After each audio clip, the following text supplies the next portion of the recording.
कौन सी गलती नहीं करनी है। कुछ बच्चे ऐसे हैं जो रह गए हैं, कुछ मार्क्स से रह गए हैं या उनका परसेंटाइल कम आया है। तो बेटा अब आपका ये फाइनल सेशन है एक तरीके से, जो मान के चलो सेशन 2। अब यहाँ गलती की गुंजाइश नहीं है। 85% 85% पेपर आपका पूरा नोट से उठ के आ रहा है।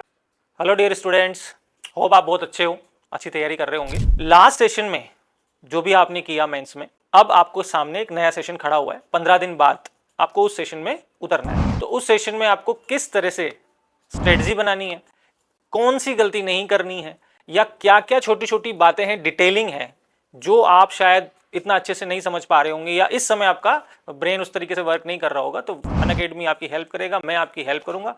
लास्ट सेशन में भी आपकी बहुत हेल्प की हमने, इस सेशन में भी हम आपकी हेल्प करने वाले हैं। तो टिप्स एंड स्ट्रेटजीज हम आपको बताने वाले हैं। तो बच्चों, सबसे पहले तो मैं आपसे डिस्कस करने वाला हूं कि लास्ट जो सेशन था आपका, सेशन 1 जो जेन अटेम्प्ट था, उसमें देखो कुछ बच्चों को सिलेक्शन मिल गया है, लगभग उनकी परसेंटाइल ये बता रही है कि भाई वो इजीली सेलेक्ट हो रहे हैं। और कुछ बच्चे ऐसे हैं जो रह गए हैं, कुछ मार्क्स से रह गए हैं या उनका परसेंटाइल कम आया है, किसी भी वजह से रह गए हों।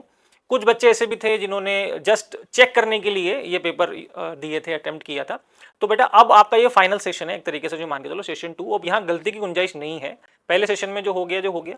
अब आपको इस सेशन में बहुत ध्यान से और एकदम एक्यूरेसी के साथ में, प्रिसीजन के साथ में आपको जाना पड़ेगा। तो कुछ टिप्स मैं आपको देने वाला हूं। पहला टिप ये है कि बेटा पिछले सेशन में जो भी आपसे गलतियां हुई, मिस्टेक्स हुई, उनको प्रॉपरली एक पेपर पे लिख लीजिए आप, और इस सेशन में आपको वो नहीं दोहरानी है, उनको रिपीट नहीं करना है। सबसे इंपॉर्टेंट बात, आपको पता है आपने पेपर दिया है, क्या क्या मिस्टेक्स हुई, हमने बच्चों से डिस्कस किया था, उन्होंने बताया भी है कि सर बहुत छोटी छोटी गलतियां हुई हैं, पेपर ऐसा था नहीं और अच्छे मार्क्स लाए जा सकते थे। तो वो गिल्ट नहीं होना चाहिए। तो एक तो उन गलतियों पर आपको काम करना है। दूसरी बात, लास्ट टाइम पे बच्चा क्या करता है बेटा, पढ़ता ही पढ़ता है, तो ये गलती नहीं करनी है। टिप नंबर 2 है, आपको अब लिख लिख के काम करना है। आपको अब क्वेश्चन सॉल्व भी करने हैं। आने वाले 15 दिन बहुत इंपॉर्टेंट है, आपका प्रैक्टिस बने रहना चाहिए। 3 घंटे में ऐसा ना हो कि आप एग्जॉस्ट हो जाओ। तो सिटिंग की एक कैपेसिटी आपको बनानी पड़ेगी।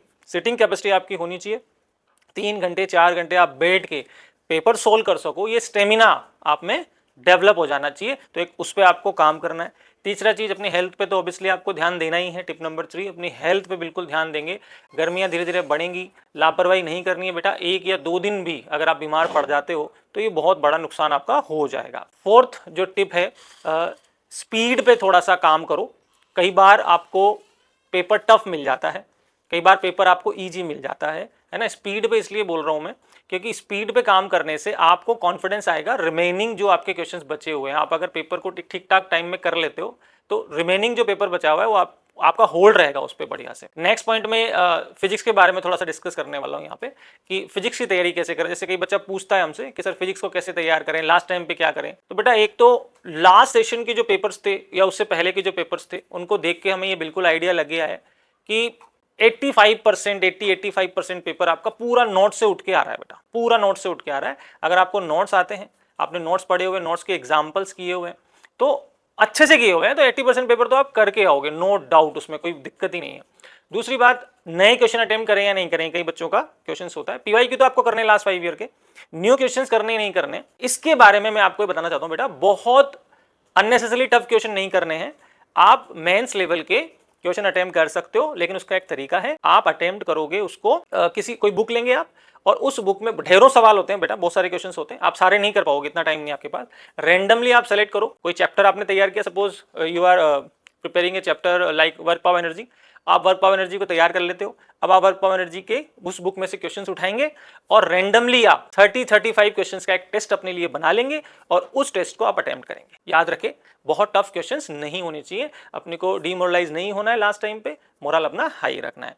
दूसरा, बहुत अच्छी स्ट्रेटजी आपको बता रहा हूं जिससे आपका रिवीजन बहुत अच्छे से हो जाएगा और बहुत अच्छे कॉन्फिडेंस के साथ में आप पेपर में जाओगे।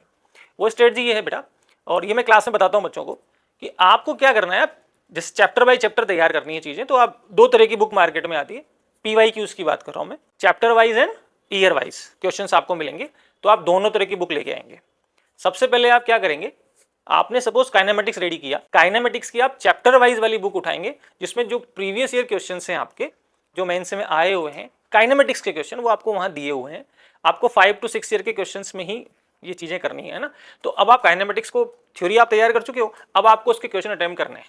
चैप्टर से, काइनेमेटिक्स के चैप्टर से जो PYQ आए हुए हैं वो आपको करने हैं। आफ्टर दैट पर्टिकुलर चैप्टर आप जाओ फिर NLM के साथ में, फ्रिक्शन के साथ में, हर चैप्टर आप ऐसे तैयार करते जाओ। थ्योरी तैयार करो, उसके बाद उनके क्वेश्चंस करो, PYQ चैप्टर वाइज बुक से। एक बार जब आपका ऐसे धीरे धीरे पूरा सिलेबस हो जाता है, फिजिक्स आप कंप्लीट कर लेते हो, फिर आप क्या करोगे, फिर आप ईयर वाइज बुक उठाओगे और लास्ट 5 ईयर 6 ईयर के जितने भी पेपर्स हैं, जितने भी आपसे अटेम्प्ट हो जाते हैं, फिर आप ईयर वाइज उन पेपर्स को अटेम्प्ट करोगे। तो आपकी थ्योरी तैयार हुई है, आप बढ़िया से प्रैक्टिस कर पा रहे हो, और पेपर की फॉर्म में जब आप उनको अटेम्प्ट कर रहे हो तो आपका जो एक पेपर के टाइम पे माइंडसेट रहता है ना कि भाई स्पीड, एक्यूरेसी मेरी कहाँ है, तो वो भी आपको देखने को मिलेगी। OMR भी साथ में भरने की कोशिश करें, प्रॉपर एक पेपर की फॉर्म में आप काम करें। तो ये बहुत बढ़िया स्ट्रेटजी है बेटा, कई बच्चों ने इसको फॉलो किया है और बहुत बेनिफिट उनको मिला है, कई बच्चे बढ़िया परसेंटाइल लेके आए हैं। जो बच्चे रह गए हैं उनके लिए ये रामबाण स्ट्रेटजी एक तरीके से, आप इसको अच्छे से अटेम्प्ट करो। कोई प्रॉब्लम आती है, कोई दिक्कत आती है तो आप हमसे कांटेक्ट कर सकते हो, हम हमेशा आपके साथ हैं। जब भी आपको लगेगा, we are happy to help. Thank you बच्चों।